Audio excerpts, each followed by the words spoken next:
That, of course, the sights and sounds from the 2022 CPL final in front of 15,000 people in the nation's capital of Ottawa. Hard to believe it is over 5 months since that moment, but that's right, we are back. The Canadian Premier League starts this weekend.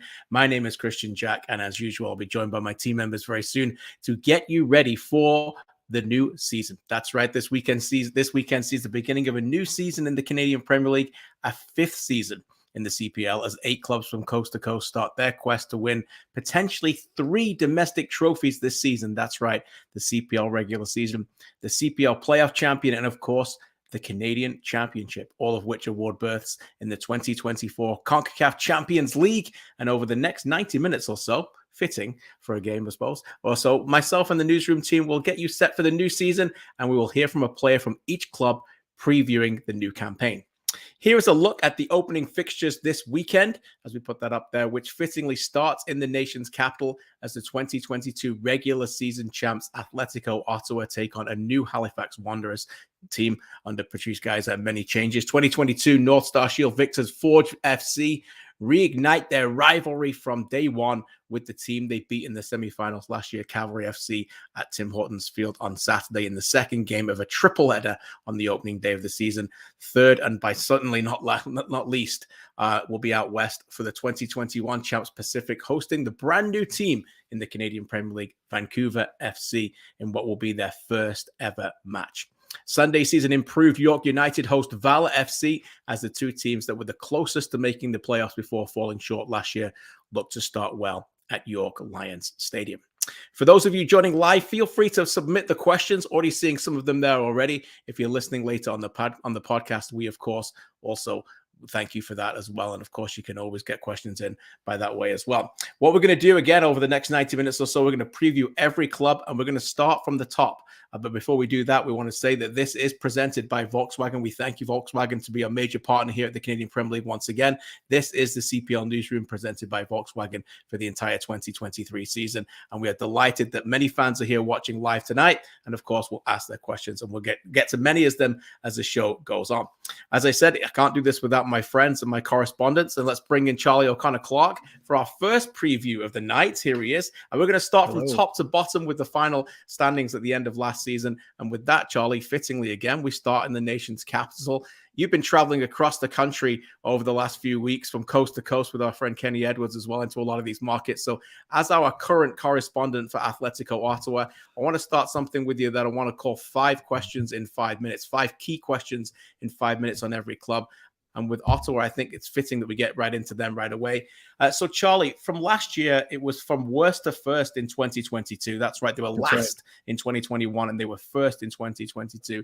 So what is progress in 2023 for this team? And is it simply from worst to first in the final game of 2023 where they'll want to lift that North Star Shield?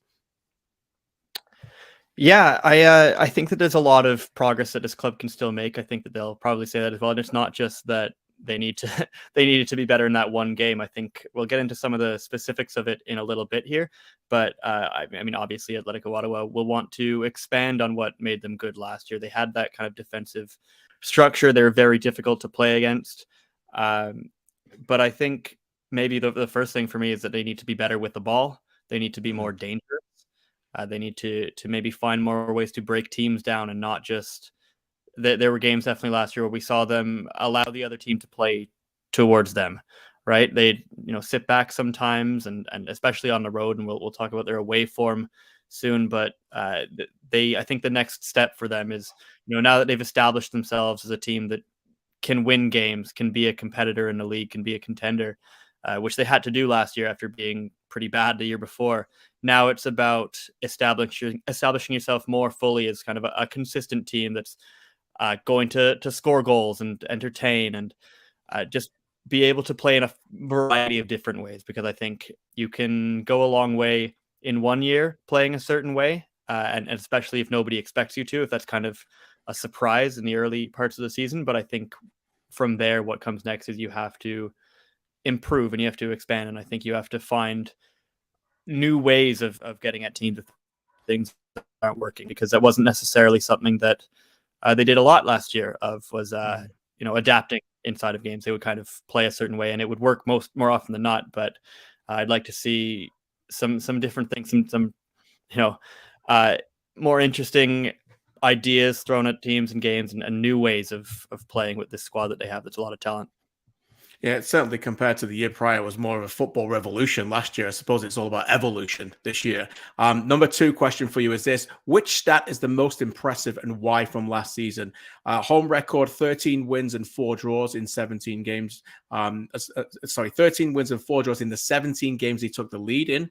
That's one stat. They won back-to-back games 6 times last year. They'd never previously done that ever. They ended the season on a 9-game unbeaten run and 8 away wins, tying a CPL season record. Of those 4, which one is the most impressive to you and why? I think for me, it's probably the first one, just being unbeaten in games where you take the lead. We've seen so many teams in Ottawa the year before when they finished last, right? Was giving up late goals that they should have, losing points from winning positions, which other teams that I think we'll talk about later struggled a lot more with last year. And in the CPL in general, we've seen a lot of games go down to those final moments. But for Ottawa to be so good at playing once they got the lead, that's unbelievable to me. And I think obviously we'll talk about why maybe they didn't win the final, because they weren't so good. If they went down in games, they have to open up. But they really showed that if they score first, you are really, really unlikely to get through them and score 2 goals to come back completely and beat them, right? Yeah, definitely. That's the positive. Okay, the negative. Which stat is the most glaring and needs to change from 2023? Is it 43% possession, which was 7 out of 8, 8 out of 8 in penalty area entries, which is remarkable for a league champion, 4 first half goals scored all season at home, or just 5 wins from 14 last season?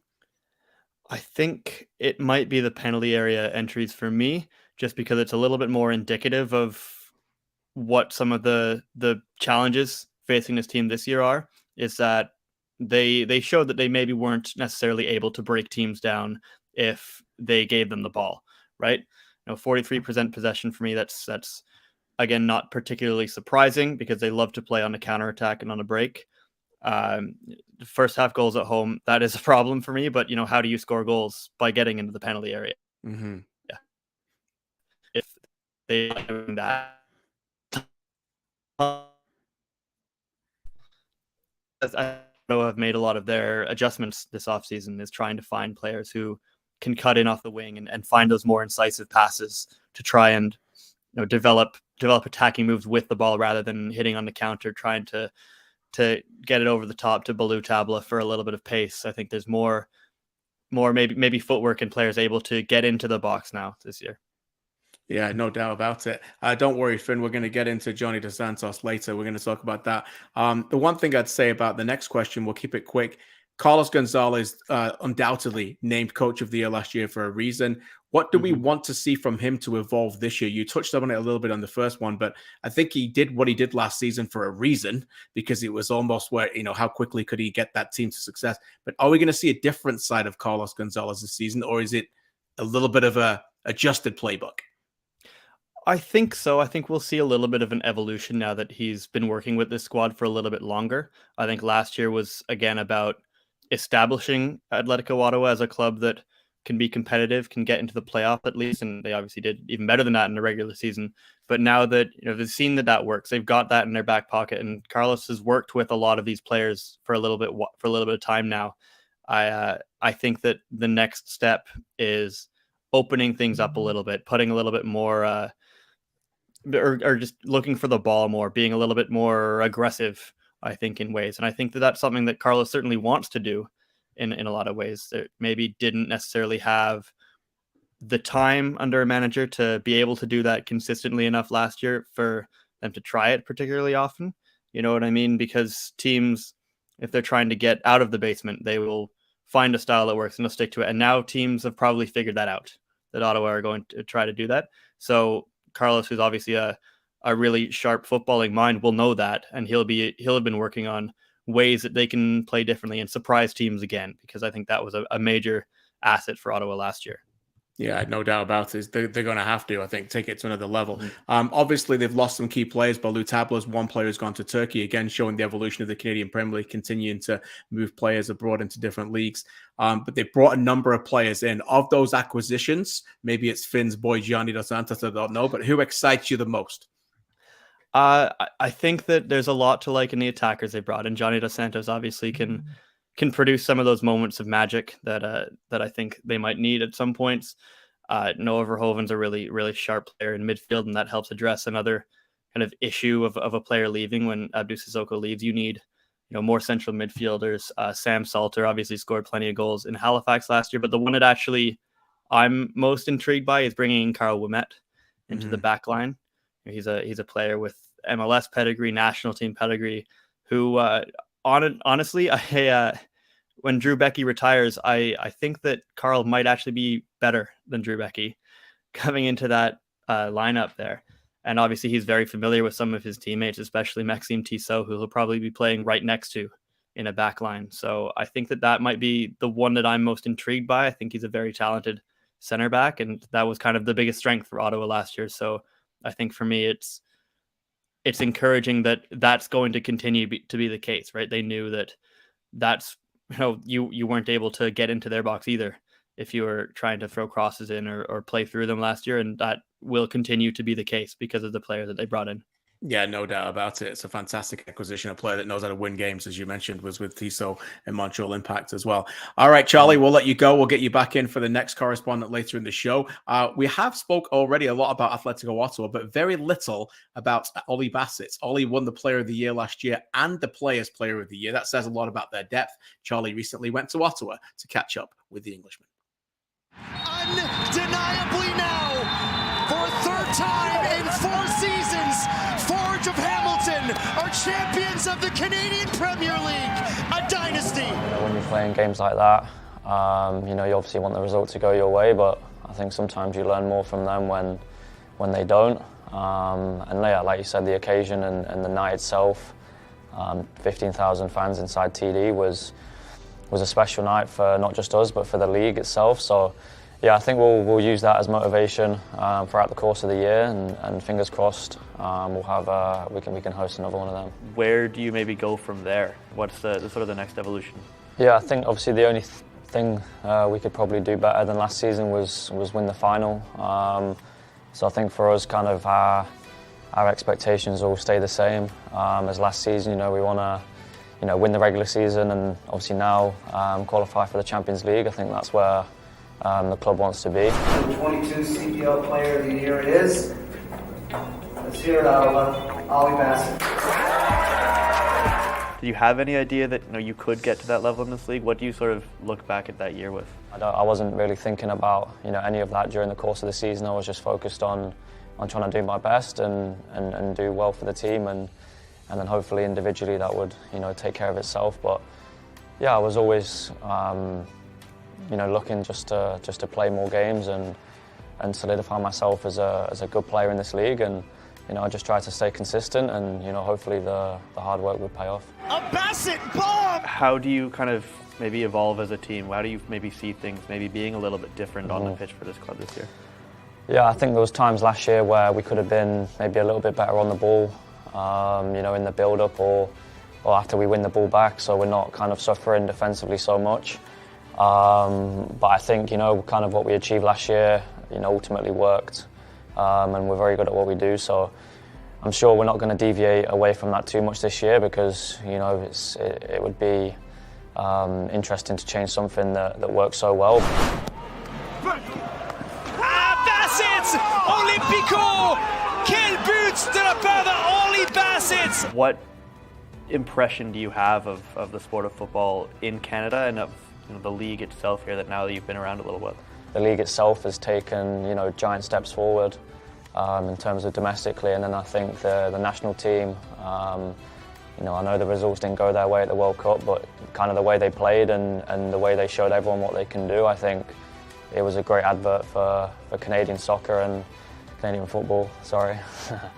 I think moving forward, I think it's only going to continue to grow, and yeah, I've said it before, but I think it's an exciting time for anyone, you know, Canadian or international to be playing in this league. And yeah, I think 5-10 years time, you'll see a big reason why. Great words there from Ollie Bassett. Just to finish quickly, a few comments in the chat from Ottawa fans. Atletico Ottawa fans are very lively in the chat tonight. Jeff says Ottawa need to update their consistency a little bit. They've lost a massive piece in Tabla, so figuring out who their primary goal scorers will be should be their number one priority. Interesting there. Obviously, Salter could certainly become that kind of player for them. Ryan wants to know why Charlie O'Connor-Clark and Ollie Bassett look the same. But anyway, maybe we'll move on to that and ask Charlie the hard questions later. What they do have in common is they support a great football team. I can't say the same about the next guy, Mitchell Choiniere. Let's bring him in. Who's got Dean Smith supporting his now his team Leicester. Sorry, Mitch, I just had to hit you hard while I was down. You've won a Premier League title recently. I've got to have a go at your Leicester loving for a second. Mitchell Choiniere is joining us as our Forge FC correspondent tonight. And we started with Ottawa for a reason, because they won the regular season championship, Mitch, but most people would agree that the major memory is of that game in Ottawa, of course, won by Forge, the last game of the season at the end of October. We're going to hear from David Choiniere shortly, who I know you've caught up with in the offseason as well. So let's get to 5 questions in 5 minutes with the champs, the North Star Shield champs. And let's keep the number going, the theme going a little bit. Forge could well be Forge with a U. That's right, F-O-U-R, if they make it 4 from 5 in 2023. What makes them the favorites to lift the trophy again this year? Well, I'll hit you with another number, and that's 19. And that is the number of returning players for Forge. And, you know, champions aren't supposed to run it back like this. You know, usually, especially in a league like the Canadian Premier League, you see players go to different levels. The coach sometimes even leaves. And, you know, the only other champion in this league's ever had, that being Pacific FC.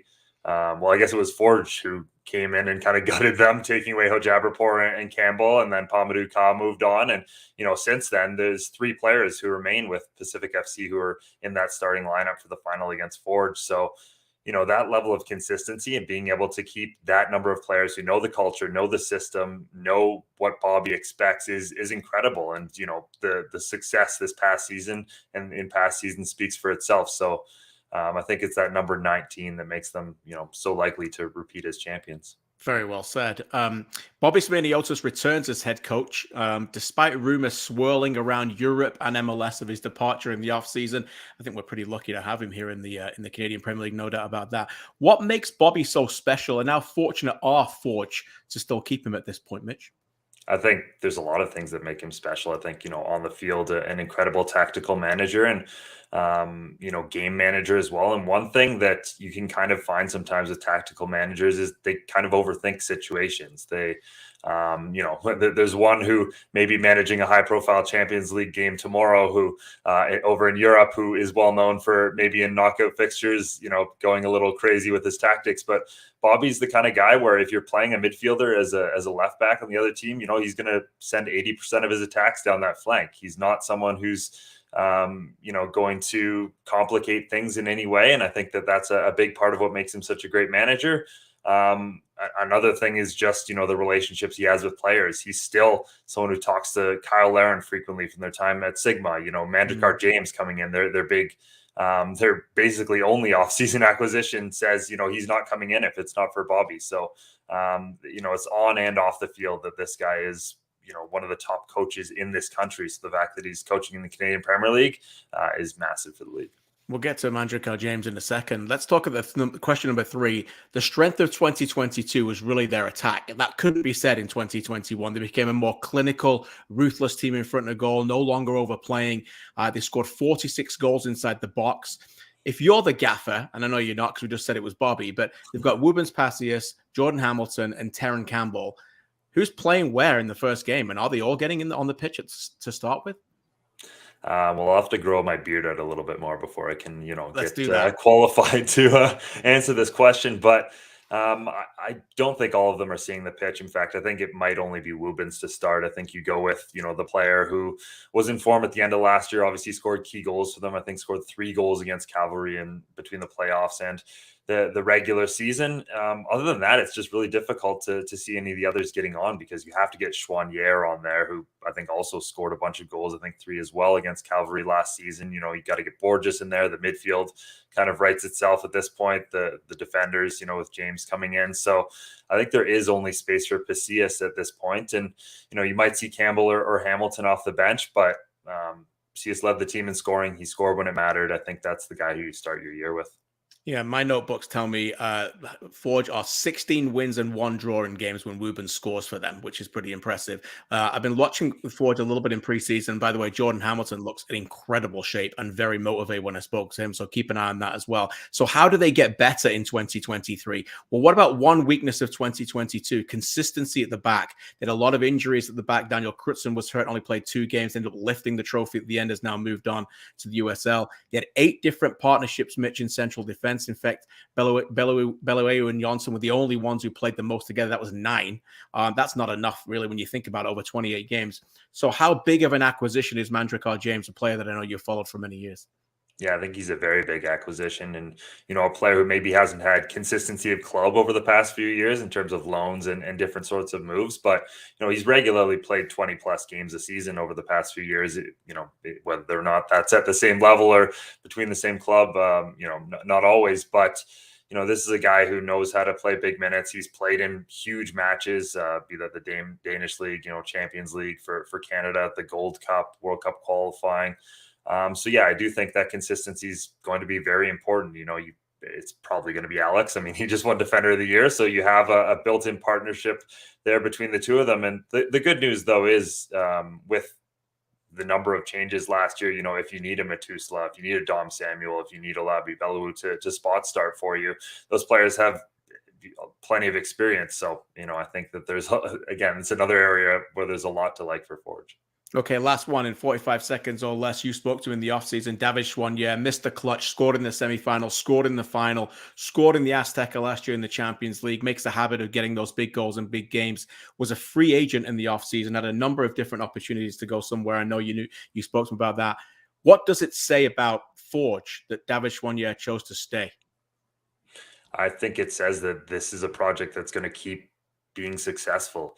This is a player near the prime of his career where if he doesn't believe that it's going to keep being successful, he's not sticking around. So to sign a multi-year deal to show that faith in the club, not in what they've done in the past, but what they're going to still do, is very huge. And off the field as well, this is something that Bobby Smirniotis talks about a lot. This league celebrates the players who move on to the next level a lot, and that is important and obviously a big reason why this league exists. But those players who stick around, who build their name up within the league and within the community, Choiniere is right up there in terms of the stars of this league now. So keeping him around, has another face for young players and, young fans coming out to these Forge games who they'll know. And obviously having scored some of the goals he has in the final last year, highest of all, that adds to his profile. Great stuff, Mitch. We'll have you back on later to break down Halifax Wanderers. Thanks for this. Appreciate it. Mitchell Taney here on the CPL Newsroom, presented by Volkswagen. And he mentioned it there. He really is now a star in this league. Let's hear more from the star of David of Hamilton. Becker was closing in on it. Forge has kept it. Oh! It's brilliant! It's an honor to be back at Forge. We have great success over the last 4 years. And the goal remained the same. It's to keep having success in any competition we're part of. Forge! And we just want to keep building on what we already did. We talk a lot in the CPL about players moving on and taking other opportunities, but it's also a big story that a player like you, who's had some great moments at this club, and it was in the end your choice to stay at this club to contend for more trophies. Just tell us a bit about that. Yeah, I took some time off to think about what's the best option in my career right now. I think Forge was the perfect one for me with the success we had earlier over the years. Me as a player, I just want to keep getting better every year. If I can improve myself by 10%, it can be 50%, it can be 1%. If I'm getting better, I think I'm going the right direction. The word I'm going to use is consistency. If you can be good/great often, then you're in the right way to achieve great things. I think I had a really good moment last year. Now it's just about having more great moments. Choiniere to the right, the strike!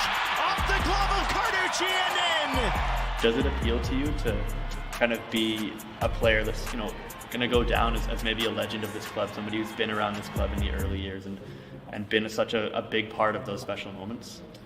Those are always fun, I think.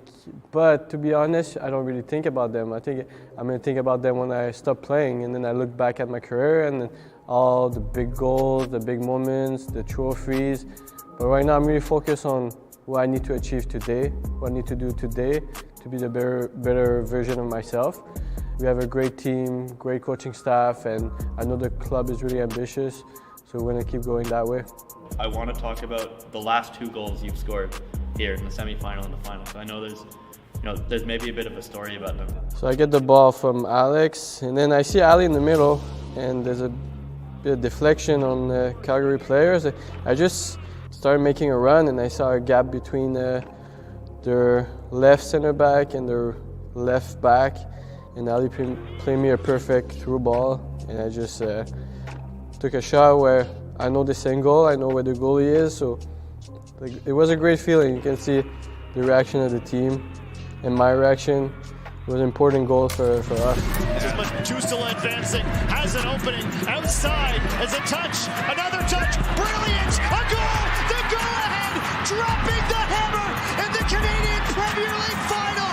Who else but David Choiniere? We found Garvin in the half space, and he started driving at the Ottawa's players, and then I get the ball on my feet, and I saw the defender coming at me pretty quick, so I had to make a skills. Honestly, that skills, I don't make it often. I didn't think about anything. That's why when I explain that to people, I think I was really in the zone in that moment, and I just try to hit the ball in the perfect spot so it goes in. That was a big moment, the final. It was a big emotion. You're always happy about those goals.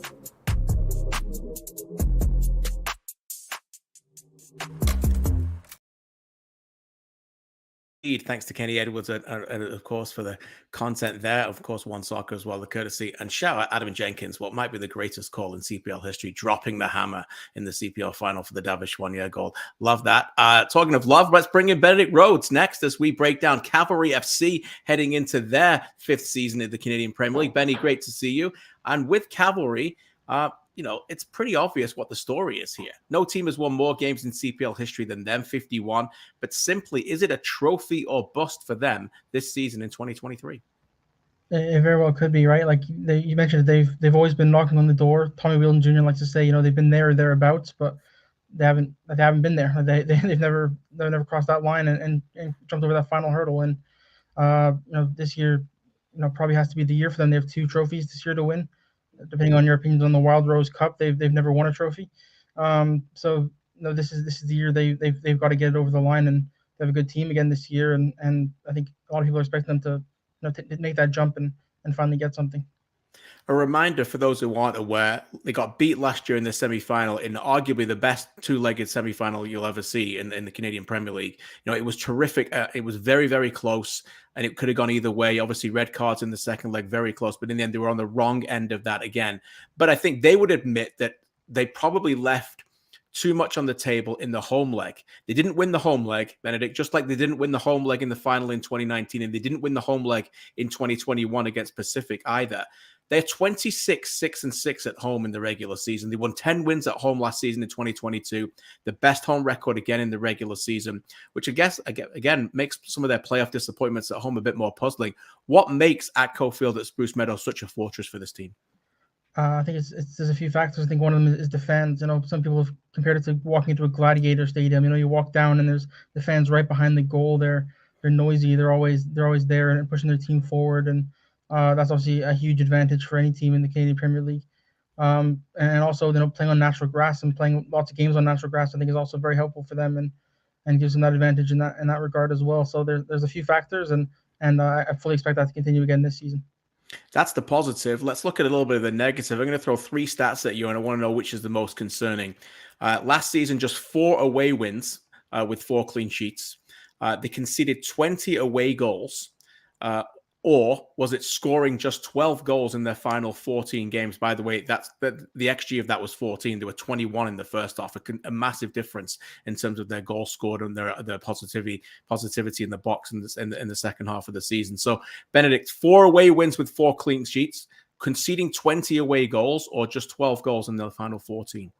I think it's 12 goals in the final 14. I think, we've seen a few years in a row now with Cavalry. They've started well, or maybe had a good first half of the season and then slowed down right at the time when most teams want to be ramping up right into the playoffs. And that was their issue again last year. You mentioned the home playoff game. They scored 1 goal, but they couldn't find that second one, or they couldn't maybe get the points towards the end of the season that they needed to really jump up into the higher part of the table and maybe get home field advantage with the second leg at home. So scoring goals is always going to be a priority for every team, of course, but Cavalry especially, they kind of slowed off, I guess, towards the end of the season. Despite not winning, I feel like reading some and listening to some people that they're not a sleeper. They can never be a sleeper, but people are, I guess, a little underestimating the quality of this team. They're still a really good team, and they've had the most continuity outside of Forge. They have 14 returnees as they look to take it to another level. So of those 14 players who are coming back, who needs to go to the next step to help carry them towards a trophy this year, Ben? Yeah, I think it's someone who's been integral to this team for a few years now, but he's been dealing with a lot of injuries and needs to find that consistency on the field, and that's Sergio Camargo. I think, we know when he is playing, and he can be one of the best players in this league in that sort of attacking role, and having him healthy and on the pitch regularly and consistently will improve those things like converting goal chances, because he's as good as anyone in this league when he's fit and firing at creating chances and hopefully as well finishing them off. A reminder, you can read about all the returnees and the new signings and our previews right now at campl.ca. Fifth and final question for you, Benny. Of the new signings in Calgary, who excites you the most? For me, it's Callum Montgomery at center back. They Calgary have lost a couple of big center backs for them, Mason Trafford and Krifa Yao. They don't have a ton of depth at center back this season, so I think someone who's going to come in and be a starter straight away and be crucial to how they play is going to be Callum Montgomery. He has been drafted into MLS. He's played with the youth national team, and I think he's going to be very important to their season. Yeah, it's a great shout. I spoke to Callum recently. Obviously, was with Dallas, where he was drafted in that same year as the likes of Tajon Buchanan, Kamal Miller, and obviously Dane Sinclair. Knew Dane Sinclair very well at Minnesota. Got his chance now to come back to Canada and play in the CPL. Had a lot of injuries in Minnesota, had sports hernia surgery, and he's definitely back to full fitness. So, left-sided ball-playing centre-back, I think it'd be really important for Cavalry. Benny, you're always important for us. We appreciate it. We'll get you back on shortly to look at Valor. Thanks for this. In the meantime, let's sit back and listen to one of the most iconic figures, and I suppose one of the poster men now for the league in the CPL, a player that Cavalry fans love and everybody else across the league seems to pretty much detest. From a Superman to a supervillain, here's Jose Escalante. It will be Escalante! Goal! Cavalry! So I don't know why the people are talking about me. But I think it's the way how we compete, right? I like to compete. I like to win. I think every game, I try to bring that energy for the team, and that's all. That's the only thing I try to do is compete and win the game. Cavalry trying to mount a quick counter-attack, and the challenge from Rama on Escalante, who rather theatrically rolled over 2 or 3 times. How many rolls did we get today? 3? Let's have a look. Well, there's one, and then there's another one, and one more for good measure. What is the difference between him on the pitch and off the pitch? Like black and white, like miles different. It's hilarious. He's funny. He's starting he chats a bit of the pitch as well, but I don't know if I can say that word. But no, he's he wears his glasses. He's quiet. He's the nicest guy ever. He just looks out for his friends. He's a wonderful friend. He's someone I've gotten to know pre-Cavalry, by the way. We spent a bit of time together in years past in the USL and the MLS in Houston, and he's someone who over the years I've been lucky enough to now call a very close friend of mine. I think anyone that spent 5 minutes with him off the pitch knows what a sweetheart of a guy he is. It's pretty cool to see someone be, again, such an amazing human being off the pitch and then come on and be such a ferocious competitor. It's pretty awesome and inspiring. He's got quality, that's for sure, and he brings a different dynamic to the team. Oh, look at this. Joe Mason on the other end of a perfect delivery in behind the Forge back line. What a ball that is by Escalante. Obviously you're a player who's like so loved by the fans and teammates here, and maybe not so much from the fans and players of other teams. How much do you kind of embrace that idea of being sort of an important player here who maybe other teams don't like to play against? Yeah, what I say is I try to compete and try to bring energy. That's the only thing I try to do. He's a competitor, no matter what, whether we're playing cards on a road trip or it's the first game of the season, he wants to win. He's a beast, and I think it's one of those guys that you hate to play against. Fans hate him, other teams just like playing against him, but when you have him on your team, he's unreal. What comes to mind when I think of Papi is the Diego Simeone quote that he wants his players playing with a knife between their teeth kind of thing. I try to take like any advantage I can to try to help my team, but it's my game. It's how would I play. I think everybody in the leagues know that, the teams know that. Try to help my teammates, to help my team, and bring that energy, good energy, and compete.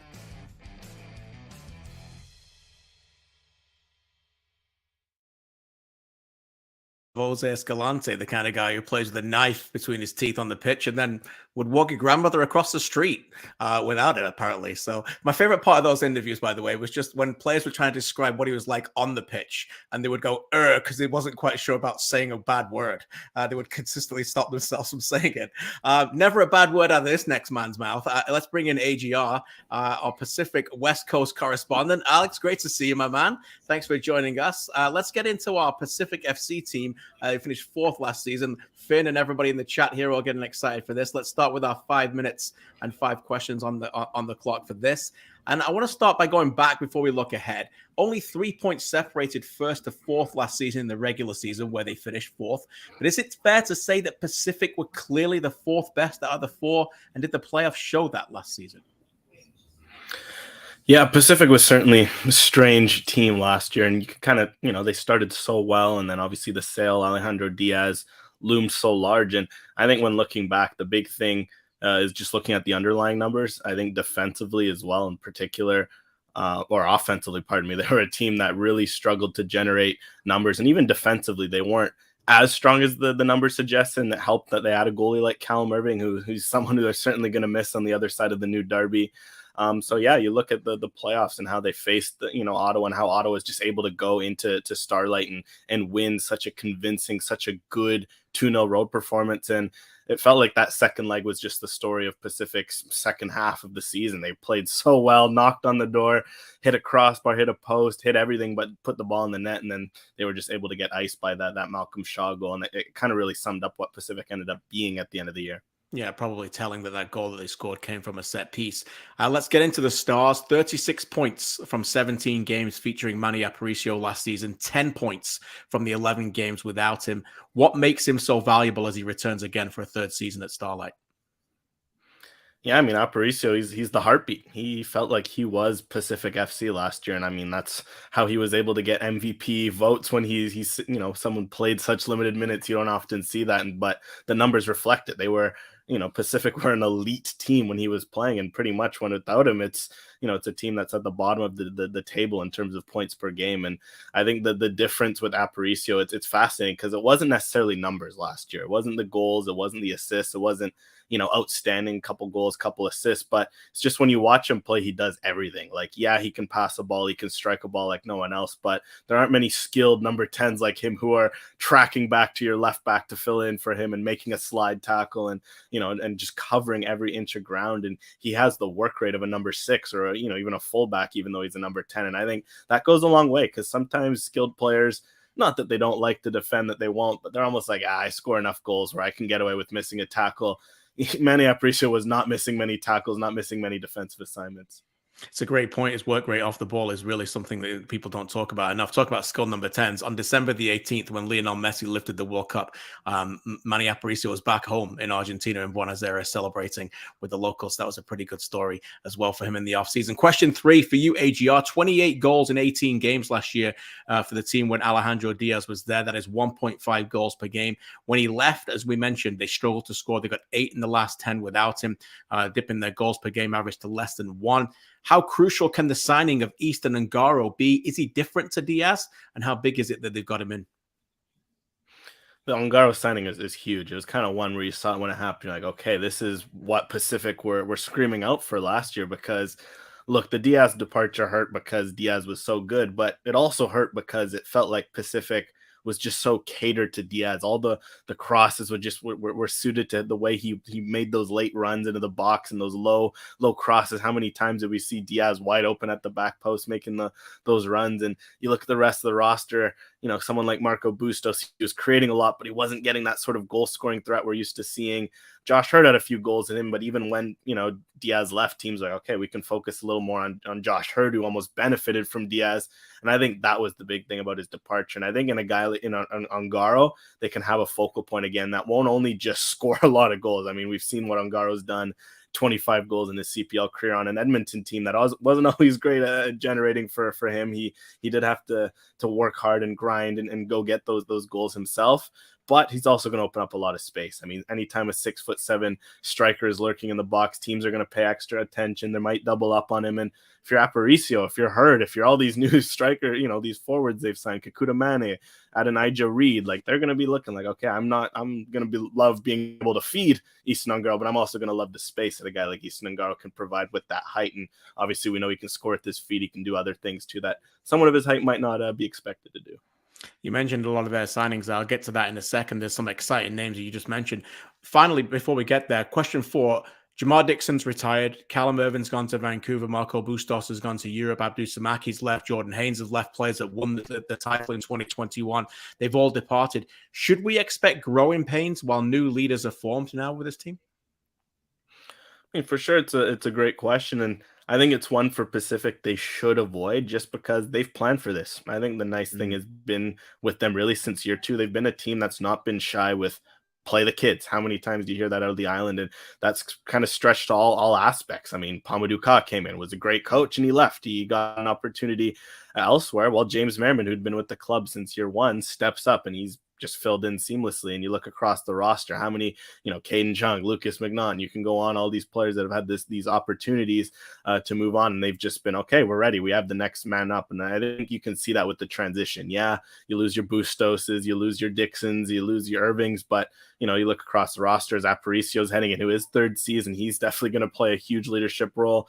Josh Hurd's the new captain. That's obviously a big, you know, decision because he's a very key leader, very emotional, spark in games. You look at some of these other players that have been there for a while now. Amir Didic, 2nd season, he was always the leader at FC Edmonton. Thomas Mergegur, he's kind of slept around. We always forget that he's there. He's also wore the armband a few times. I think they've done well to kind of plan a natural succession for every time that guys leave. There's guys already replacements.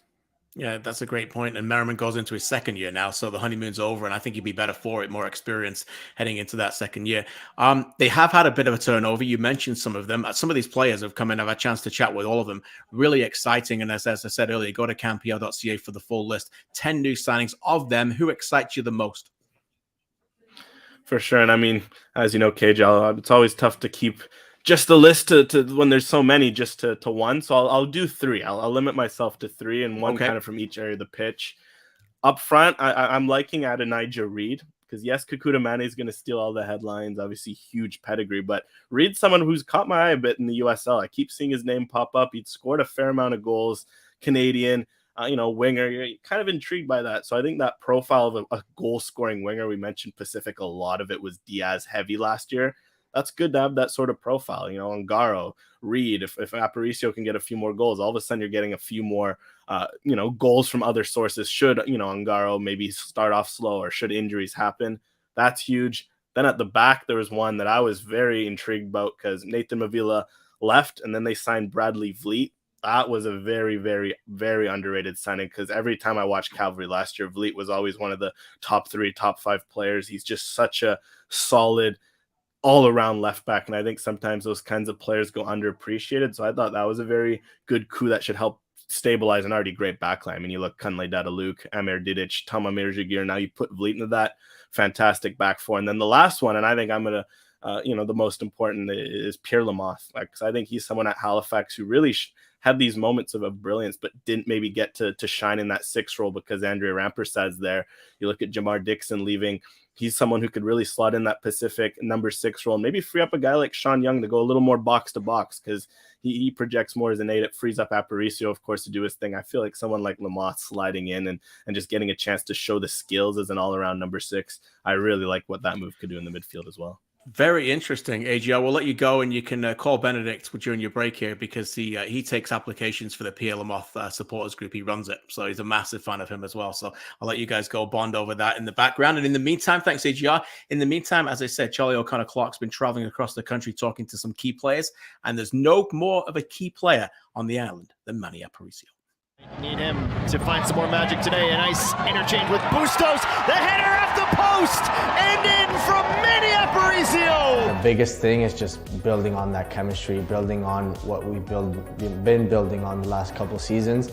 And I think a lot of guys know, the type of club they're coming into and the environment and the way we've built in the offseason, I think is very good. It's players that kind of fit the system we've been playing in the past as well.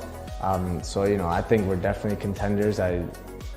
It's a long season, and with our intensity and our drive that we have, I think we're definitely contenders. What is that sort of culture that you see yourself being kind of one of the leadership guys on this team? What sort of is that? How do you describe it?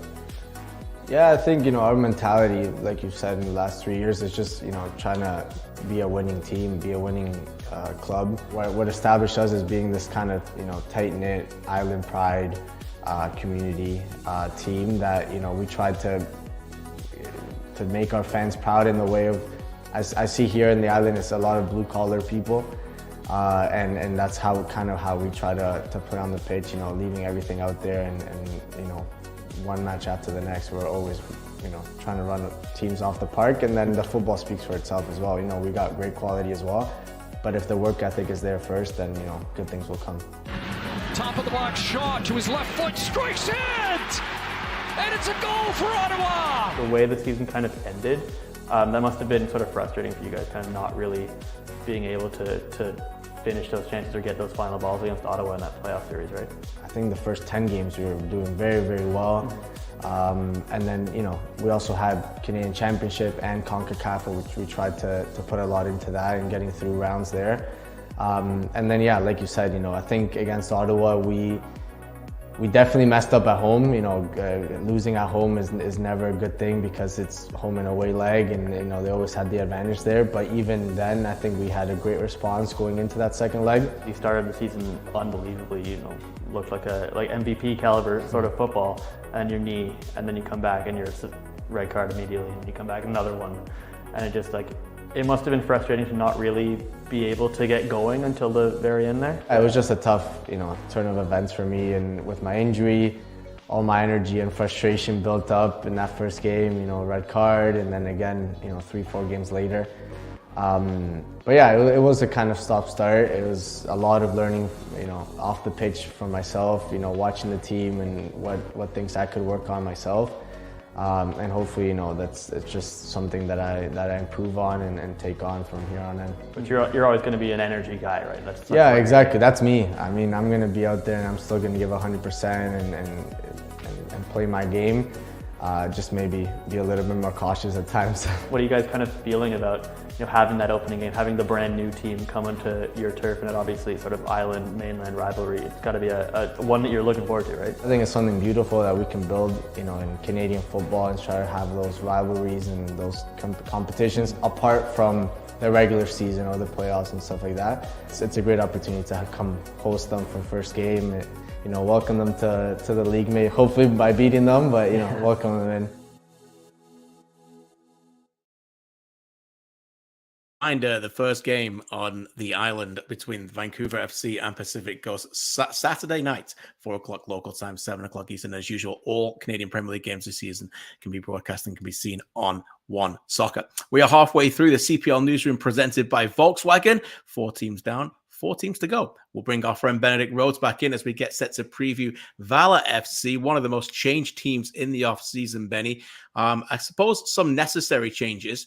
There was also some high-profile departures, among them 2022 leading goal scorer Moses Dyer, Canadian Under-21 Player of the Year, and CPL single-season assist record setter Sean Rea, 2021 Goalkeeper of the Year Jonathan Siwa, highly touted fullback Brett Levis, co-captain Darryl Fordyce. Could go on and on. But of that list, who do you think they'll miss the most? I'm going to go for someone who I think we kind of expected Sean Rea and Jonathan Siwa to leave, going back to CF Montreal. So I'm going to go with Moses Dyer. I think they maybe haven't replaced him, someone of the same caliber up top. We'll have to see how some of the strikers shape up. But Moses Dyer was someone who was hard worker. He dropped back into midfield. He could play out on the sides as well sometimes, and up top, he was the guy at Valor, and I think they're going to be missing that quite a bit this season. Around Labor Day last year, Valor were in the playoffs. They were in the top 4. They'd just beaten Forge in back-to-back games. They ended up faltering down the stretch, finished 5th with 37 points, 10 wins, 7 draws, 11 losses.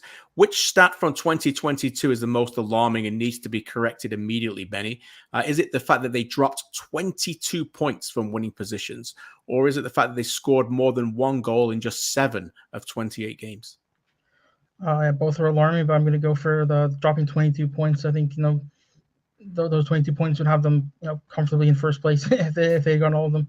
Obviously, you can expect them to get all of them, but if they had maybe 5 more, I think, or something, they would have been in that 4th spot in the playoffs. So, and some of those points were really late in games too. Like I remember one game against Edmonton where the 94th minute or something, and Akio, saves them a point, but they easily could have dropped more. And consistency and keeping a hold of the points that they have, in the bank are something that definitely needs to improve this season. We mentioned some of the players there. In total, 15 departees, so a lot of new signings. Of that list, and again, a reminder, that's on campl.ca. Of the new signings, who excites you the most to make an impact, Benny? Yeah, there's a few people. I think one of the ones that will be the most important anyway is Abdou Samake at center back. I think defensive stability is something that can help prevent dropping points late in the games, and he provides some stability. He's a CPL champion. I think he'll be a big addition to their backline, and whoever he plays against, I think will benefit from having someone of his stability. Yeah, that's a good shout. Obviously, Jordan Haynes, who won the title with him in 2021, is also the Pacific Neon Gambere, is a player that I look out for as well. Had a great offseason, already scoring goals with his national team. Question 4, is it fair to say only now that this really is a squad made by Philip Dos Santos? Obviously, he came in at the end of 2021, then 2022, he kind of inherited the squad. Now, is it really fair to say that this is his squad? And if so, what should we expect from Phil and this team in 2023? What are realistic expectations? Yeah, I think it is fair to say that it's his team now. Like you said, 15 players have left and 15 have come in. So he's had a chance to really make a mark on this team and do things his own way and recruit himself. So I think that's definitely his team now. And realistic expectations, I don't know if they're going to be challenging, the Forges and Cavalries and for those sort of top couple spots. But, I can't see why they can't finish in 4th or 5th and challenge for those spots. But, the bottom 4 or 5 is going to be pretty tight this year, I think. There's a lot of teams who can challenge, and I don't see a reason why Valor can't be one of them. A reminder, 5 teams make the playoffs this year, although that is a gauntlet for the team that finished 5th, which is where Valor will be if the standings are the same of last season. A quick start for them away at York on Sunday, and then, of course, to TSS Rovers in the Canadian Championship. What a thrilling game that's going to be as well.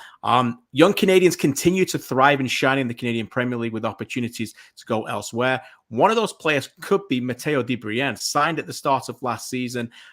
Didn't get a chance to start many games. In fact, he didn't start any of the first 14 games, but after that was almost a shoo-in to start every game, and of course scored one of the goals of the season against Forge with that left-footed volley. Can he be a force in 2023? And if so, what do you like about his game, Benny? Yeah, I do think he could be a force. I think this could be his year to have an even more breakout season than did last year. Like you said, second half of the season, he was one of the better attackers in this league. He had some very special moments. You've seen his bicycle kick goal against Forge many times and played him many times on our socials and stuff. So he's a player capable of a moment of magic, and I think he's a speedy player. He can get it behind, and he can do a lot of things that Valor really need. And I think it could be a very good season for him. Yeah, very astute signing, a versatile player who can play anywhere down the left, can also play further forward as well. A really good player, but more importantly, a really good kid. Benny, we really appreciate you. We'll get you back on the show at the end of the show for our predictions. In the meantime, let's hear a little bit more from the aforementioned Mateo de Brienne. Ponce calling for it, stays with Rea. Rea deeper than the 18. It's a good cross. De Brienne! It's like my body took over, you know. Sean's got incredible quality, and, you know, the ball that he managed to whip in was, you know, sensational. And it was just a matter of, like, I caught Rama off guard, and then all of a sudden my body took over, my foot's over my head, and, you know, I scored a pretty nice goal, but, you know, all credit to the team's build-up on that. So. And then you did a flip. A front flip for Mateo! Yeah, my mom's never too happy when I do that. She's always worried I'm gonna get hurt, but, you know, it's the adrenaline going through my blood, and I was just so excited. That week where you guys beat Forge twice in a row at home, the belief must have been really strong at that point, right? It was incredible, honestly, to you know, be able to do that twice in front of our fans as well, and, you know, see everybody come out to support us. It was probably one of the most entertaining weekends to be involved in, for sure. Valor with a chance here, following up, and it's into the back of the net. It's off the foot of Mateo de Brienne. Tell me a bit more about what it was like for you last year. As you said, your first kind of full season as a professional.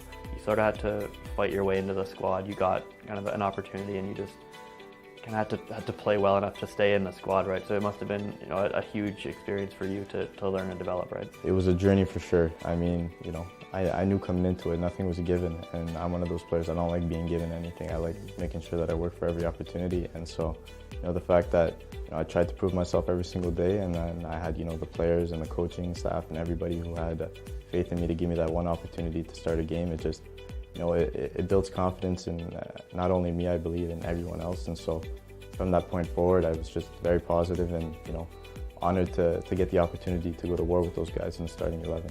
Rea tries to navigate through a forest of defenders, and what a strike! When you see guys that you know were stood next to in the dressing room now doing that on an MLS stage, how kind of motivating and sort of inspirational is that for guys like you, that, you know, you can get to that next level maybe? It's honestly, it's incredible, you know, especially to share the locker room with them last year, and the characters that they brought were, you know, very, very big helps to the team. And just to see them succeeding right now is just, you know, it's an honor to say that I've shared the pitch with them, especially, and, you know, I hope they keep growing as much as they can, and they can keep, you know, going to the top of their game. And just tell me a little bit about what the general sort of atmosphere is around this group coming in. I mean, it's almost like a new team, but we have a lot of returning players, so, you know, it's just about meeting a bunch of different characters, but so far it's been, you know, a great enjoyment. Have you got any sort of a sense of, you know, guys starting to sort of fit in, or a sense of what kind of players are coming in here?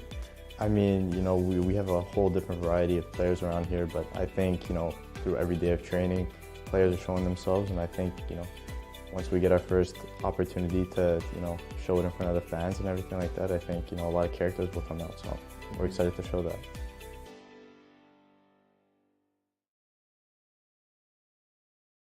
Thanks to Mateo, still only 20, of course, from Ottawa, the former Carlton Raven as well. Let's bring in Charlie O'Connor-Clark now as we move on to the team that finished 6th last season in York United. And Charlie, when you think about this team and where they finished last season, sometimes we have to recheck the standings, because at one point you're thinking, they finished 6th. I know for the first half of the season, they were probably 8 out of 8. But from the second half on, they were more than good enough to be a playoff team. That's how good they were. They had a fantastic run, obviously ignited by Mo Babuli as well in terms of their overall season. So it's probably a tale of 2 seasons within one. Officially, 17 players have departed, but only really half of those players played. So it hasn't been as much turnover as you would particularly expect, seeing that some of that turnover took place at the back end of last season. So has this been an off season that you've been impressed with from York? Yeah, I think it has. I think that this off season has kind of been a bit of a shift in maybe ambition for the club on the pitch. I know one thing that sticks out is there's a lot more experience. You know, the CPL experience here that we'll get into in a second, but the average age is like 3.5 years older than it was last year. I think they're at 25.3 now. So I think very much this team saw what it could do at the end of last season and has set itself up to win, right? They are obviously ambitious, as we spoke about in the last half of the season after Mo Babuli obviously got there, who we'll get to as well. They were the hottest team in the league, I think, in many senses. They went to Tim Hortons Field, and I think they outplayed Forge more than any other CPL team did last year, I would say, in that game. Again, obviously, there were many issues with this, with the first half of the season. They did have to get a lot of their goal scoring from really one or two players, even towards the end of the year. But I think there's a lot to like about what they had in place last year and what they've complemented that with. Some of the players that have shipped out, they've either addressed with similar replacements or they've tried to improve on. And I think that there's a couple spots in the squad that I think we'll still have to maybe wait and see how some of the newcomers actually fit in, because they're a little bit of unknown quantities. But you've got players with good pedigrees, Lassana Faye coming from the Netherlands, Brem Sumaro as well, who's played international football for Liberia. So I think that there is a lot to like in what was already in place and just how they've sort of geared this team this year towards getting back into the playoffs. Yeah, not that long ago, Lassana Faye was playing in the Europa League against Lazio and Stadio Olimpico, by the way, for Vitesse.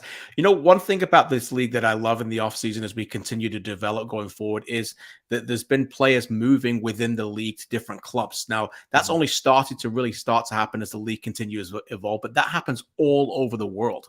And I think I counted now to 25 players this season who've stayed in the league but moved to CPL clubs. Now, some of the new signings that York have done this season have included CPL experience. I think obviously Jonathan Grant, Elijah Adekubi, Brian Wright, Jeremy Gagnon-Lapare, and I think that's really important for them this year. Of those, who do you think is the most important one and why? For me, it's pretty comfortably Jeremy Gagnon-Lapare, who was really, really, I don't even know if he was underrated in Halifax because we talked about him a lot, but he was found fantastic in that midfield for them last year. He's a versatile player. He can go box to box. He can pick out a pass, especially with that left foot, to pretty much anywhere on the pitch. And this year he'll be, no disrespect, but he'll be sending these passes to an attack that's maybe been more effective recently, right? In some of the players at York. So I think that that's really an important player they're able to bring in, especially to replace some of the midfielders they've lost. They lost Noah Verhoeven. They lost Isaiah Johnston, Jordan Wilson, who played a lot of center back last year, but still was in midfield a lot. So I think that that's probably the biggest one. Obviously, Brian Wright has a pretty good track record of scoring. Elijah Adekubi has a very high ceiling if he can be fit and he can get in that midfield constantly. But I think for me, that's probably the biggest one. Now, you guys know Jordan Wilson's our friend here, friend of the show, now doing fantastic work at One Soccer. And he wouldn't mind if I don't say his name here. So of the players that they've lost, who is the biggest miss, and why is it clearly Dominic Zator? Yeah, I don't think it's close, right? I mean, Dominic Zator was one of the best defenders in the league last year. It has been for 4 years, and that's why he's rightly so gone to Poland, and he's killing it over there as well, as I think we could have expected. National team. Exactly. And we're very happy for him, but York are going to miss him a lot. You look at, I think the center back depth is maybe my biggest concern with this club this year. Obviously, Roger Thompson is the only player that's been around since day one here, but he has struggled to stay healthy every season, especially last year. He missed a lot of time. You've brought in Brem Sumaro, who I guess is an unknown quantity at this level, has pretty good pedigree and experience, but you just never know when you bring in international players. York have not always gotten their international signings right. I think we've certainly seen that in the past.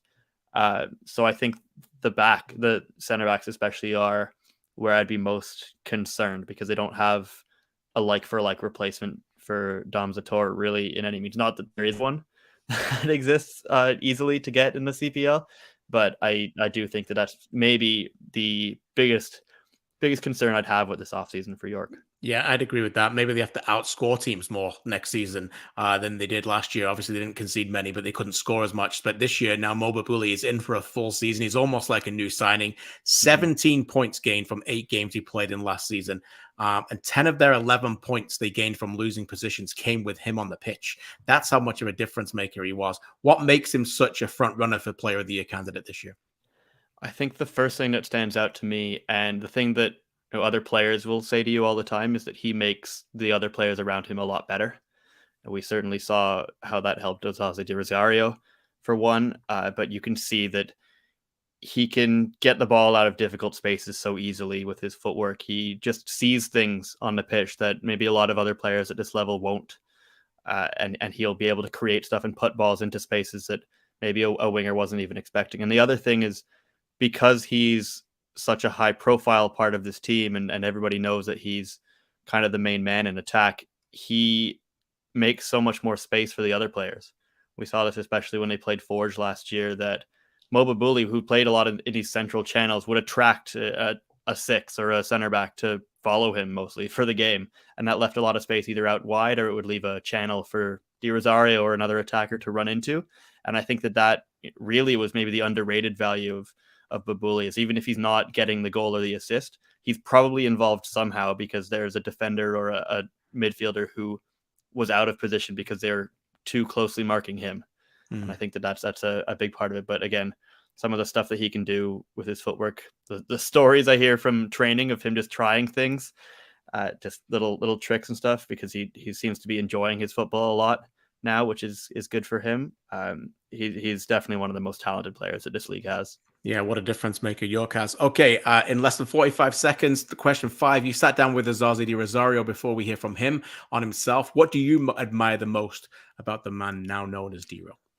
I'm impressed with just how much workload he's able to carry, right? He did that a lot last year, and as in really his first full professional season, he played almost every game for York. Went through maybe a down period, but found his feet again, and he's just so confident with those one-touch finishes, which are really the best way to score in this league. So I think that's what makes him so important and so special at that position. That's a really good point. And by the way, he was one very narrow offside call last year in Ottawa in the last game of the season from tying Alejandro Diaz for the Golden Boot. And boy, did he want people to know it. Charlie, thanks again. We'll let you go work on your predictions for the end of the show. We appreciate you as ever. As Charlie goes away, let's hear from the man known as Osaze De Rosario, a man now as a young boy used to support his dad on the stands of Houston and Toronto, and now he's making a name for himself, of course, with the name De Rosario back in Canadian soccer. De Rosario! Yeah, that's definitely my top goal that I want to achieve this year is to be the top goal scorer. Scoring on a more consistent basis and have more goals than I had last year and this year. So for sure, going into this season, I'm definitely looking, to make a mark again. Clever pass from Mo Babuli, Verhoeven for De Rosario! Another rocket from Osaze! You sort of started to build a pretty special partnership with Mo Babuli towards the end of last year. What kind of a sense do you have of what it's like to play with a guy like that? Well, he's a creator. He makes things up on the pitch, and he's able to get the ball in pockets of the pitch and create something. So it takes when you're playing against a team, it almost like they have to worry about 2 guys, because both these guys could put the ball in the back of the net. So it becomes easier for me and him. And I think that's what the relationship that we have, that we make it easier on each other because we both have quality, and it's we break teams down in a positive way towards goal. Johnston through a third, a slip pass, and a finish! Osaze De Rosario! What do you kind of look back with looking at last year when you think about sort of the journey you had from the start of that year to the end? I just take it, and it was a great year, and I take it for a great year. So, I'm happy for myself to to prove myself and to prove everybody my quality, and it was a learning year as well. There's a lot of things I should have done better. It wasn't like everything I did was perfect, but it was definitely, I took the highs and I took the lows, and I always learned from what happened last year. What other sort of goals do you have for yourself this year, other than scoring plenty of them? What sort of goals do you have for yourself in terms of your own development and improvement as a player? I definitely want to get some more left foot goals and more left foot, improve my left foot up more, and get in positions, be more active as a striker, be more dangerous and behind, and defensively for my team want to be more of a threat defensively even, so I could win the ball higher up the pitch and get more, win the ball in more threatening positions higher up the field. And just lastly, how good do you feel like this team can be this year? We obviously saw some really positive signs at the end of last year. Do you feel like this team is maybe underratedly could be a contender here? I mean, yeah, it's definitely underratedly is the contender and I think everybody on my team, we all know our goal for the end of the year is to win, and I have as much faith as possible as the team I'm in to win the chip.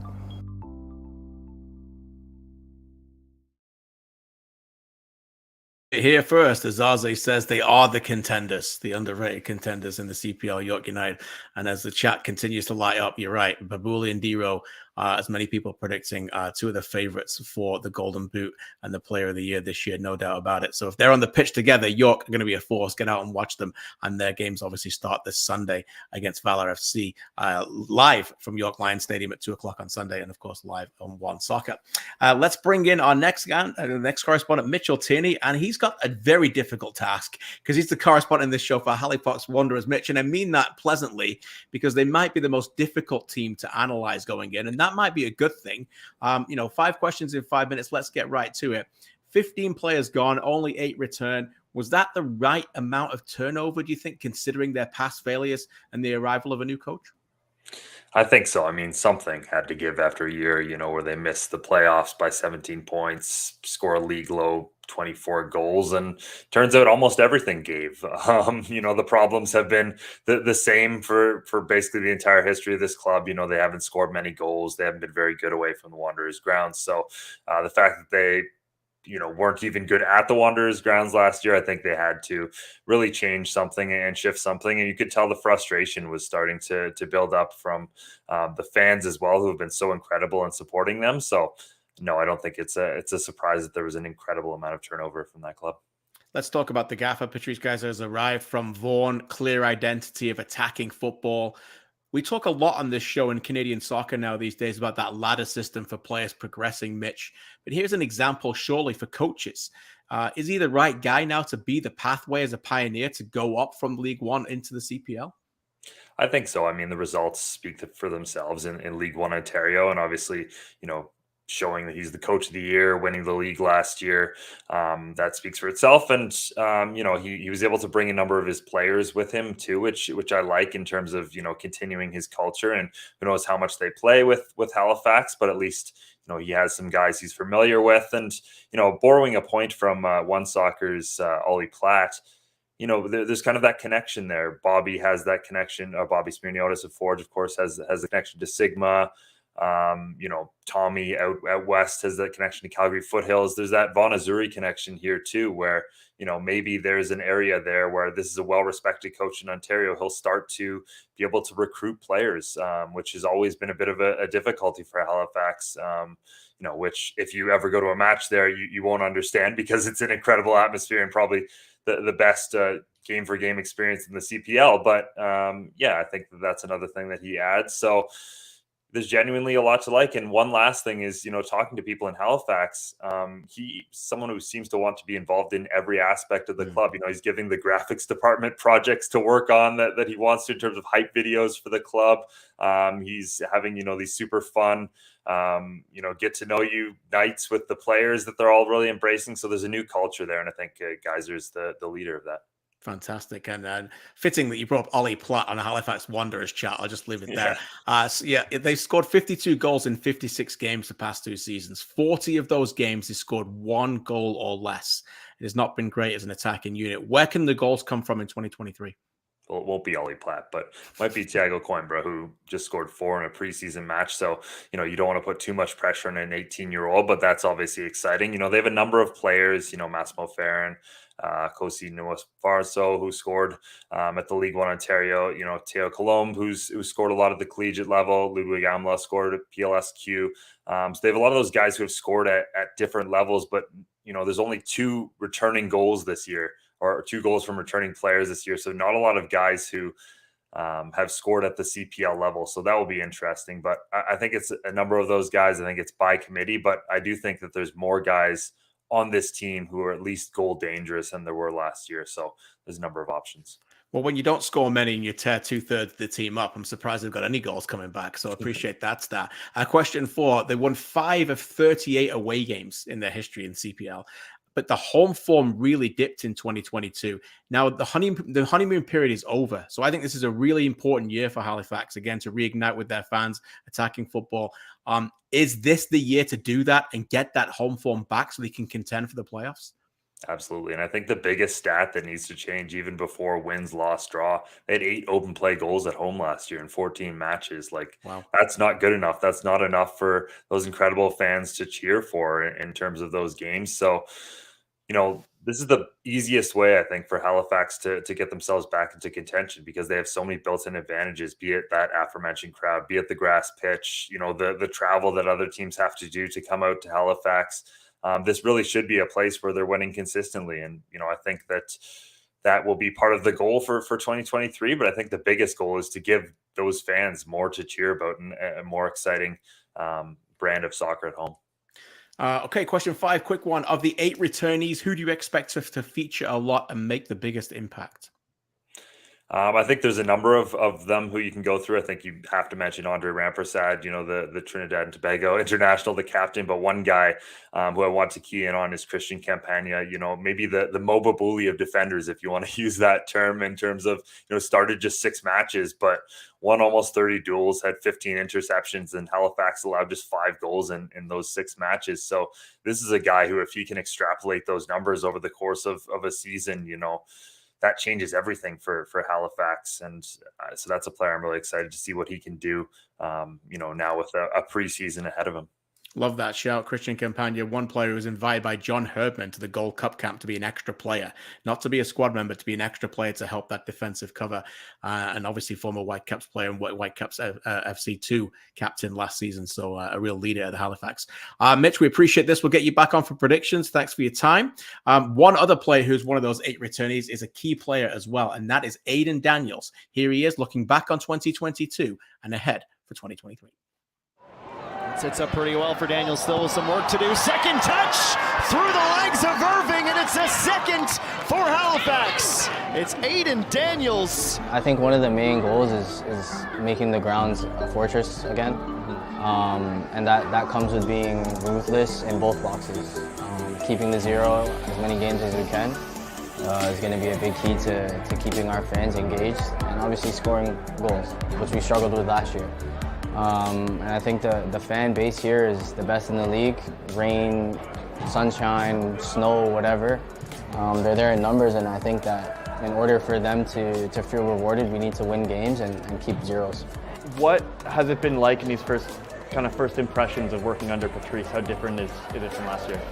Yeah, so I mean, I've known Patrice for almost 10 years now, maybe a bit longer, just playing against him back in Ontario. But yeah, first impressions, I mean, Patrice has always been a good coach. He's always won everywhere he's coached at. And yeah, I just think like it's a new face of the club coming in, and I think that with Patrice's intensity, passion, and just dedication to getting us better every single day is going to propel us to do better. Every action that you make, he's commentating on it. Like if you take a bad touch, it's let's go Aiden, it needs to be better.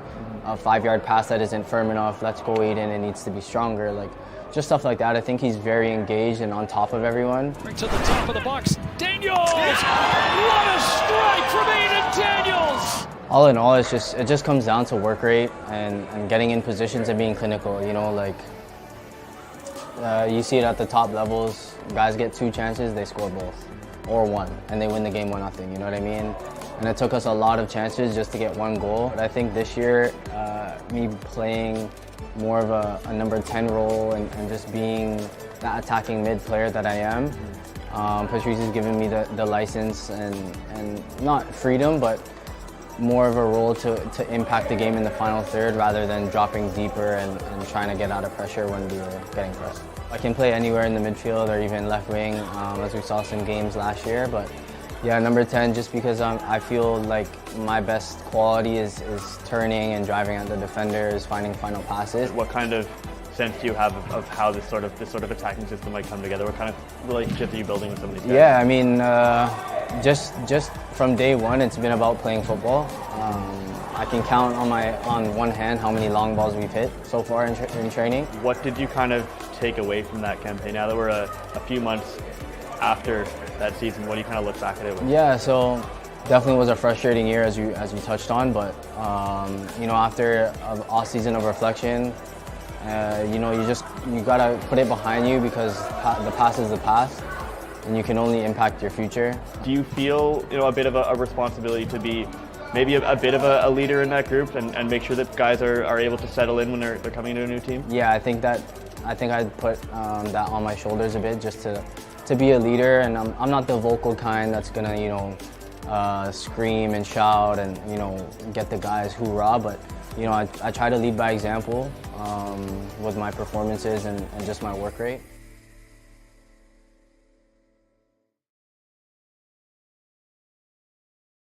Into the CPL Newsroom presented by Volkswagen 2023 season preview show. Christian Jack here, and it gives me great pleasure now to get to the 8th team of the 8-team previews, and that is Vancouver FC. And we bring back AGR again, Alex, to talk about Vancouver FC. 5 questions in 5 minutes. And as a West Coast guy and our West Coast correspondent, the first question is pretty simple. What excites you the most about the birth of Vancouver FC, buddy? A lot. I mean, I guess as a born and bred Vancouverite, obviously sort of just team that, been waiting for a long time just to have, that local community club, because look, Vancouver historically has kind of been almost a soccer capital in Canada. At least you look back at the Whitecaps days, the 86ers, just the strong men's and women's national team, players that have come here in the presence. But over the last 5-10 years, that's kind of fallen off a bit. And, you just look at the Whitecaps and how they haven't been able to capture some of that success. Obviously, some off the field issues hindering that. And then you look, on the national team level, they're not producing as many players as they used to. Those sort of factors hurt. So just have a local club in the backyard, it means everything. And I think you can see it, how they're slowly capturing attention.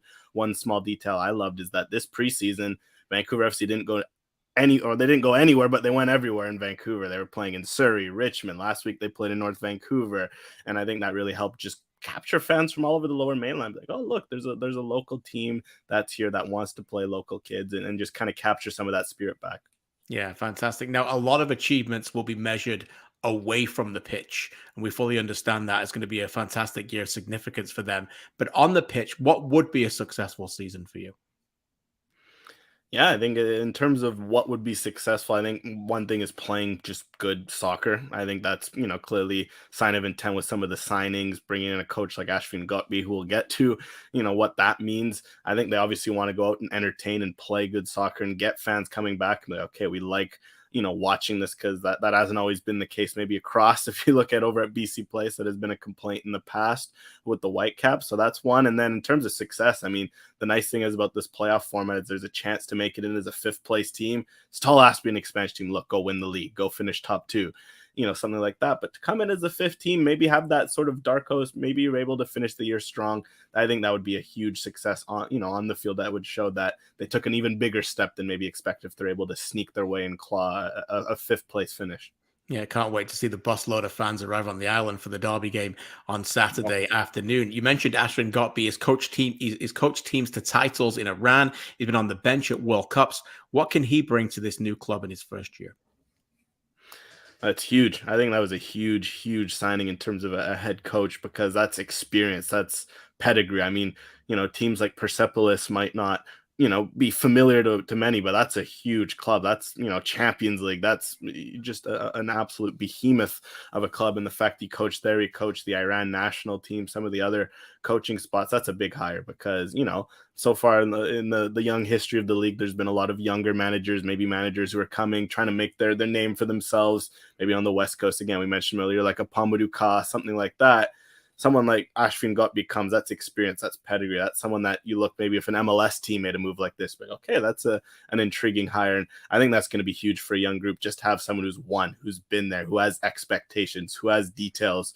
From what it sounds, that's been a very big point in their preseason. Details, little things on and off the field. And I think that's huge just to have that in year one, because when you're setting an expansion team, you're building everything from scratch. Little details matter. You might not realize it. Little things such as when you arrive to training, how you train, intensity, effort. And I think the fact that they got someone who will make sure none of those details are missed will go a long way. Has been big in recruitment too. Gail Sandoval, the big star from the Mexican League who comes over, told me that he came because of the coach. He believed in the project that he sold him, and obviously with the resume that he's got. Question 4 for you, AGR. There are several players with CPL experience in this team.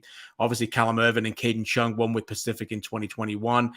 Former Halifax Wanderers and Cavalry midfielder Elliot Simmons. I think about, Valor duo, Rocco Romeo, Sean Undal. Obviously, Edmonton last year, Gabriel Bitar, Marcus Simmons, Mamadou Kane. Is that enough, do you think? Is it a good balance in this roster?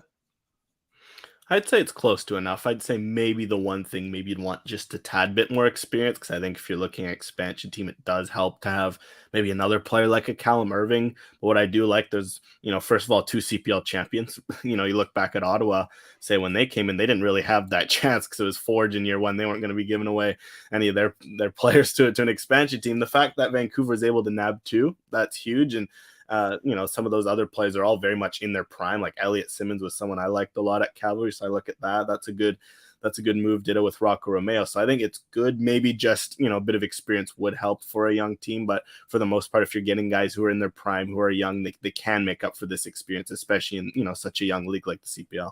Yeah, I agree with you. Maybe a couple of experienced players lacking, but sometimes it's not about the experience in terms of numbers. It's what you can bring from the experience. And that brings me to the final question, and that's Callum Irvin. He's the biggest name on that list. What does he bring as a leader and a top goalkeeper? Maybe he makes up for not having the other roster spots where you need it because he brings so much.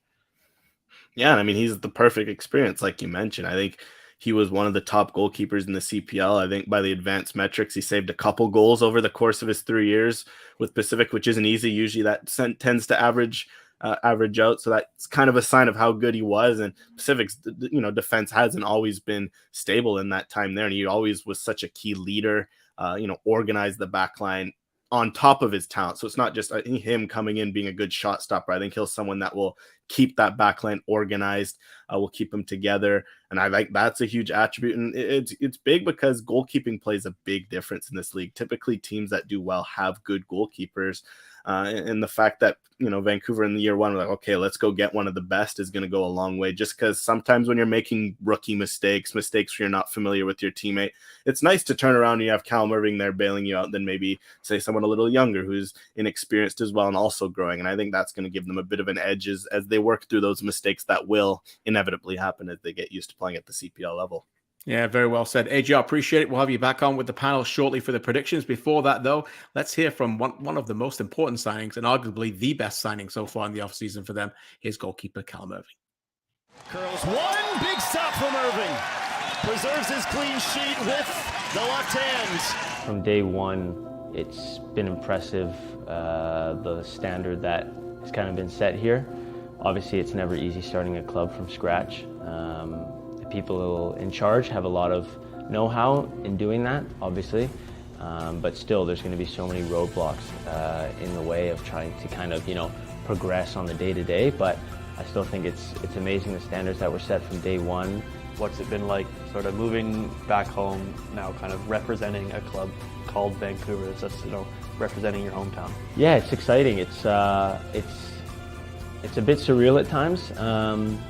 I think I've said this before, but every team that I've played for in the past, I've kind of had to immerse myself within the culture of the club or the community, and then, find a way to bring that passion for representing that team. And I think I've managed to do that wherever I've played.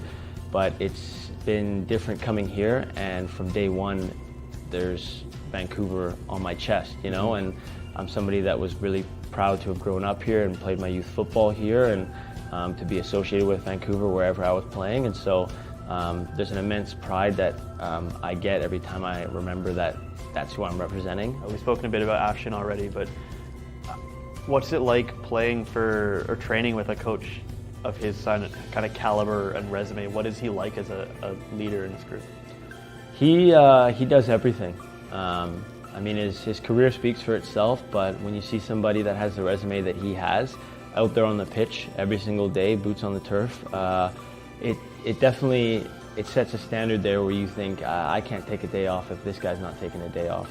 He's hands-on in everything, and I think that that's really shown the group that you can't have an ego around here. You know, no matter what you've done in the past or what you plan on doing in the future, you have to commit to being a part of this group and doing everything that it takes to be a professional, not just when you feel like it.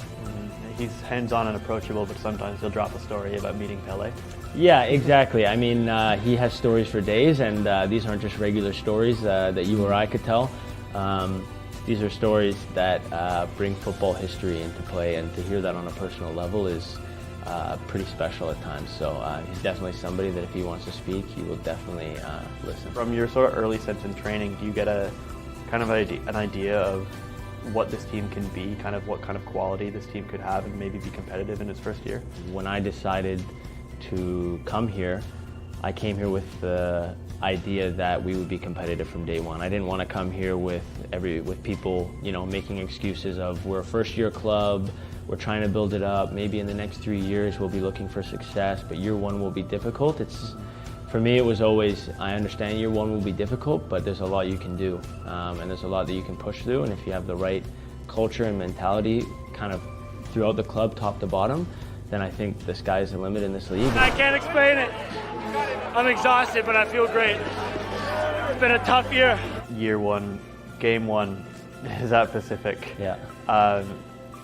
You've already spoken about this, but you know, when you found out that your first game is heading over there to see those guys that you obviously played with for a while, how much are you looking forward to that day? I'm looking forward to it for so many different reasons. First game of the season for this club, first game in the history for this club. I think that's enough reason for me to be excited, and so I am. But naturally, you know, I think I'd be lying if I said I wasn't looking forward to going back to somewhere that I used to play, seeing people that I used to play with, work with, and hopefully getting one up on them just like they would love to get one up on me. When you guys get to come back here to Langley and play that first home game, that'll be a special day, right, for you guys? Oh yeah, it's going to be huge. Speaking on a personal level, for me to be able to be in front of family and friends in my home city is something that I'm really, really looking forward to, and I'm going to try my best to not take it for granted.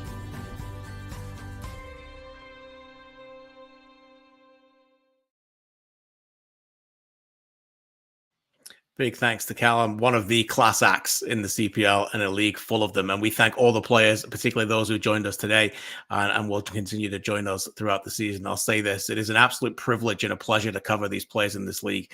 Never met a bad player off the pitch. They're all absolutely fantastic to deal with. All the clubs are as well. And I can't thank all the people who joined us this evening in the chat. Lots of great questions, and most of them surrounding predictions. So let's bring the panel back and let's hear from them and get some of these crazy predictions that we won't remind them of at all in about 6.5 months when we probably get most things wrong. And that's okay, because that's why we're doing crystal balls rather than actual putting on bets and winning money, and we wouldn't be here if we knew what was happening. So let's go through some of these predictions. Let's make it quick and snappy. So I'm going to go, I'll call out you guys, but let's start with you, Charlie. Player of the year. Who's your prediction for player of the year? I have to go first. We want it quick, mate. No explanations, just a name. Okay. Manny Aparicio. Okay. AGR? I'm going Ali Musi. Nice. Like that. Benny? I'm going Tristan Borges. Okay. 3 different ones. Mitchell, 4 for 4? Yep. Mobabuli. Okay. Nice. We left it for that. 4 for 4. I like that. Very good. And very happy fan bases across the league as well. Young player of the year. Let's go back to you, Mitch. Jean-Daniel SC, Atletico Ottawa. Benedict? I'm going Thiago Coimbra in Halifax. AGR? I'm going Mile Henry from Vancouver FC. I like that. And Charlie, 4 for 4? Mateo de Brienne, Valor. There you go. There's 4 different ones again. All right, let's see if we can keep this going. Benedict, let's go to you for Golden Boot. Who's going to be the top goal scorer this year? I'm going to go with Easton Ongaro at Pacific FC. Mitchell? I'm going to double down and go Moba Bully as well. Charlie? I'll take Osaze. Okay. Osaze De Rosario. AGR? Easton Ongaro. Got to double down on that one. There we go. Okay, lots of love for the Pacific number 9 up front. Back to you, AGR, for goalkeeper of the year. Who have you got for this?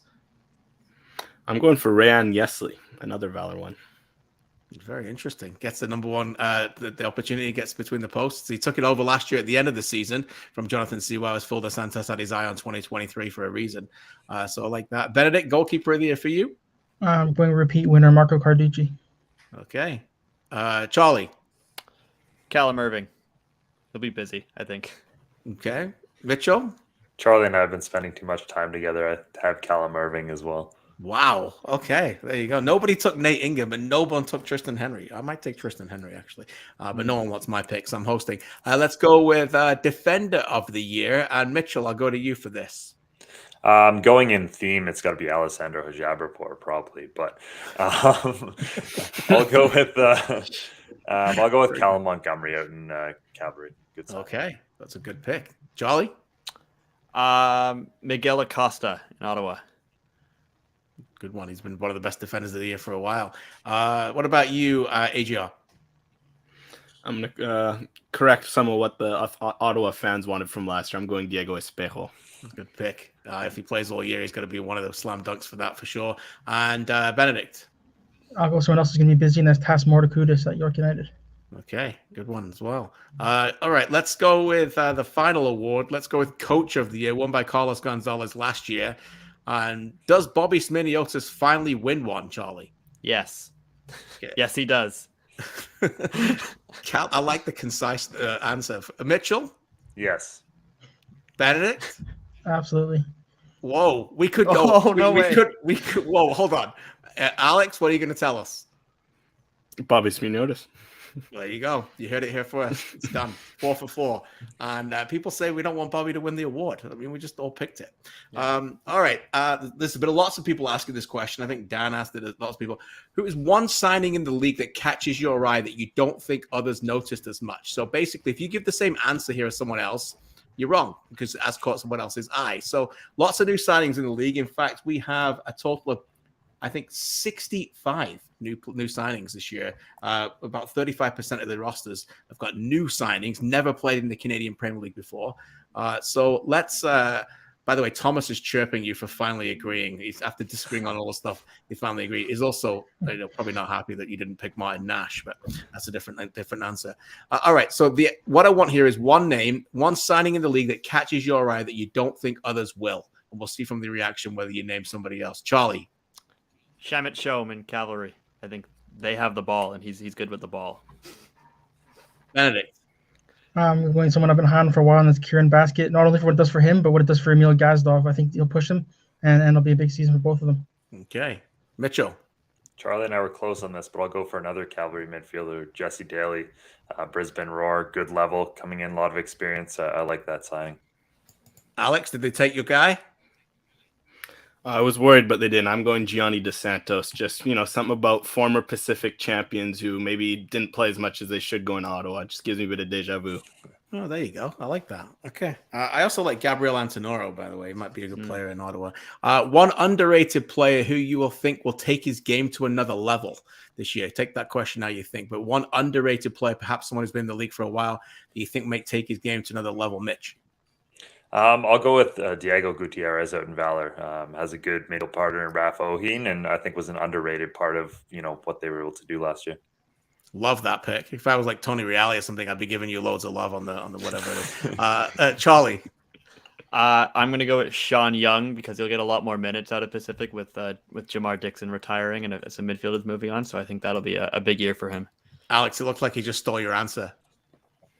I put backup options because I was wondering if that would happen. So I'm gonna go. He hasn't been around long enough, but I'm gonna go just Christian Campagna. I thought that what he showed in the last 6 months last year, I feel like that's someone who could really just go supernova in the right system for Halifax. Like that too. Benny? I'm waiting for Fumba Mondwe and Halifax. I think he was bright when he did play, but with a full season, I think it'll be excellent for Halifax.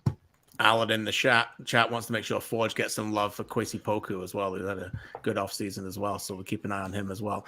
Wrapping up pretty quickly here, but let's go to your predictions for the top 5. I want them in order, 1 to 5. Who's making the playoffs this year? Let's start with Alex. I got Forge. Boring, but look, I have to.